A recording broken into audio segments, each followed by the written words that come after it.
Peace and blessings is real. First and foremost, we want to give all praises, glory, and honor to Yahweh through his only begotten Son, Yahushua, for allowing this word to come out. And I hope you sincere brothers and sisters is edified by this word. And the name of the lesson tonight is going to be called one of the 613 laws of the Bible is to recite grace after meals. Let me say it again, man. Tonight's word is going to be called one of the 613 laws, of the Bible is to recite grace after meals. Okay? A lot of us may think that it's only 10 laws and commandments in the Bible, but in actuality, it's 613 laws. Okay? That's been handed down to us as Israelites. And one of those 613 laws is to recite grace after meals. Okay, what you see on the screen is a healthy plate of food.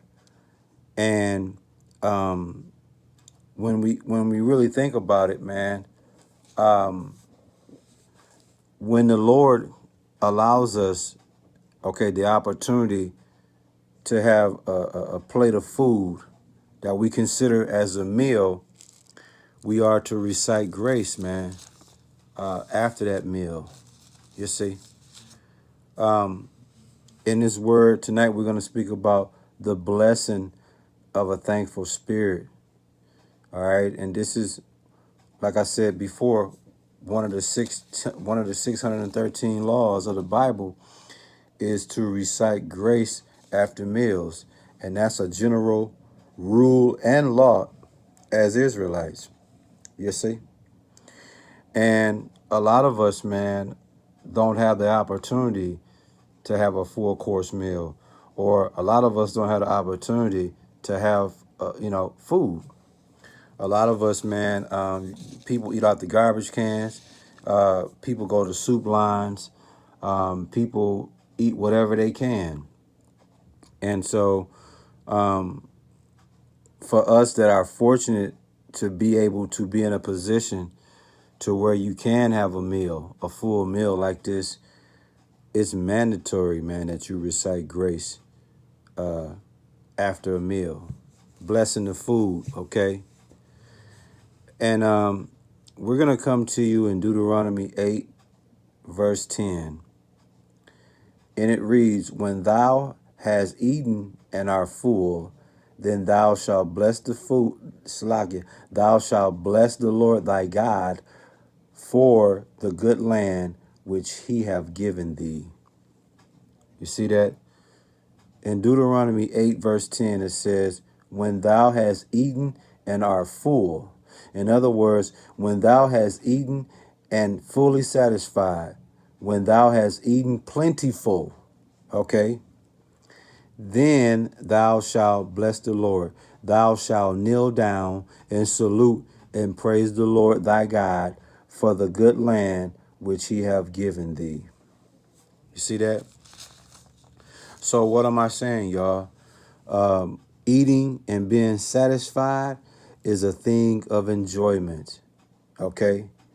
And when we are in an opportunity where we can have a full meal, we are to give thanksgiving, which is mandatory. Like giving thanksgiving is mandatory, man. Returning thankfulness to the Lord for the abundance of food to eat. We are to acknowledge that. And it's highly disrespectful to not give thanks to the Lord when you're in a position where you do have something not only to eat, but something plentiful to eat. You see, a lot of us, man, we go out to eat, or food is prepared for us at home and whatnot, and we never think to bless our food. We never think to recite grace after our meal. A lot of us don't understand it's our culture, it's our custom, it's what we're supposed to do. You know, it's the reason why Yahushua say, give us our daily bread, because that's really all you need, man. Part of that daily bread is having your daily necessities. And one of the biggest necessities you have to have is food, man. Food and water, man. So it's highly disrespectful to not give thanks to the Lord when you're in a position where you are able to eat a meal. And when you eat a meal, man, you're supposed to bless the food and give grace afterwards, man.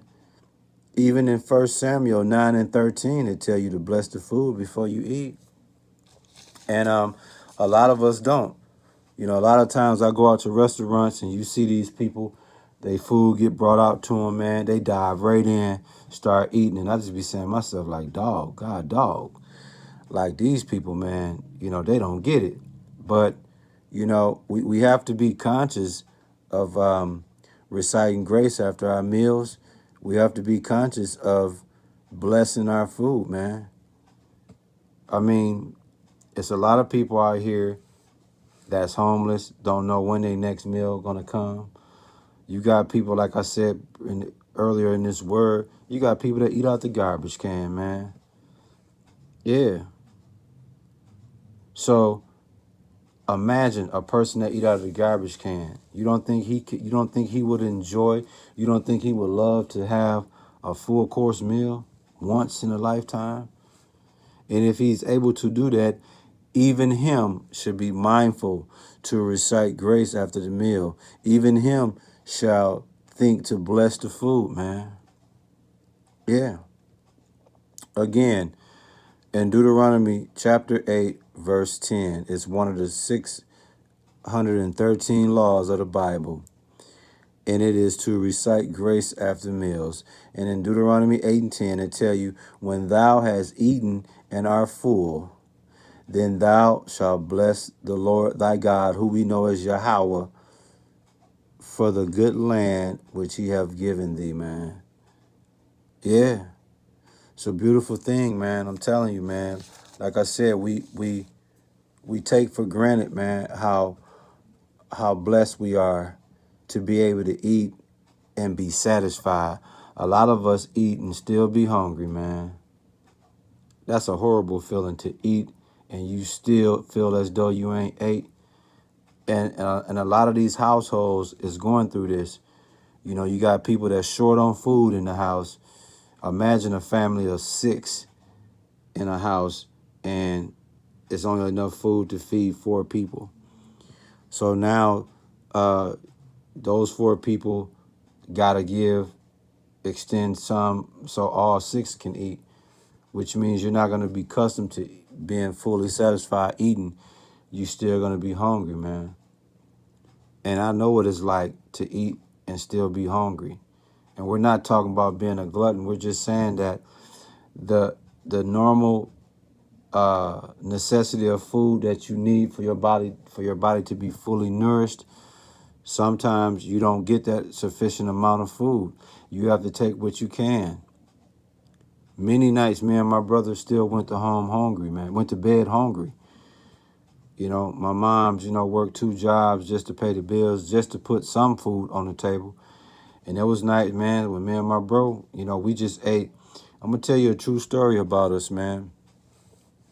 What my mom would do, man, when food would get low, before she get paid again, what she would do, like say if my mom's got paid every 2 weeks, and let's say it's 2 weeks till she get paid and we're low on food. So what she would do is she would get a family pack of chicken and a big bag of potatoes. And that's what we would eat to survive the next week. And then she'll scrape up enough money, even if she had to sell her blood at the plasma, to get another family pack of chicken and another bag of potatoes to last us. We're talking about for a week. Okay, we're talking about homemade fries. We're talking about mashed potatoes with chicken, and 1 piece of chicken at that. Because a family pack of chicken, man, when we were little was like 8 pieces of chicken.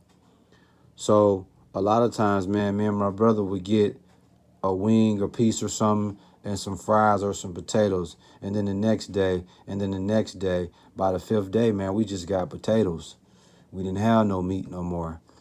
So even though we wasn't fully satisfied, we appreciated my mom's being able to put something on the table for us to eat, man. Just like when you go to school, when we was going to school, man, we look forward to that breakfast. We look forward to lunch. We had to make it count. So then all we had to worry about was dinner at home. But now that I'm much older and I think about it, man, when we didn't have much to eat, I see why now my mom's made it a point for us to get to school early, eat that breakfast to get your day going, and eat your lunch, man. And then when you come home, you dig what I'm saying? You eat whatever dinner that's prepared. And it's a blessing, man. You know, that was a blessing of a thankful spirit to be able to do that. And you sincere brothers and sisters out there should be mindful of that, man. If you're able to eat a full course meal or to eat enough where you full, man, you are to thank the Lord and recite grace after that meal. Also bless the food, man. Yeah. For those who are not conscious of blessing your food when you out to dinner or when you over a relative house or someone has prepared food for you, man, you bless that food. And I'm going to give you one of many examples how you do that. I usually, when I bless the food, man, when I'm called upon to bless the food, I always ask the Lord for divine favor and His blessing for the food being prepared and allow this food to nourish our bodies, man. Amen. It's simple as that. You know, my former best friend, man, the way he used to bless the food, it was real short and sweet. Guess what he would say? Bless those who have what did he say? Bless those who have nothing to eat or something like that. That's what he used to say real quick, you know, something quick. But for me, man, I just asked the Lord to invoke divine favor and His blessings for the food being prepared and at the same time to allow this food to nourish our bodies, man. That's one of the 613 laws require us to do that, man. So brothers and sisters, be mindful, man, to do that. I'm telling you. I hope you sincere brothers and sisters was edified by this word. And we give all praises, glory, and honor to Yahweh through His only begotten Son, Yahushua, for allowing this word to come out, man. Shalom.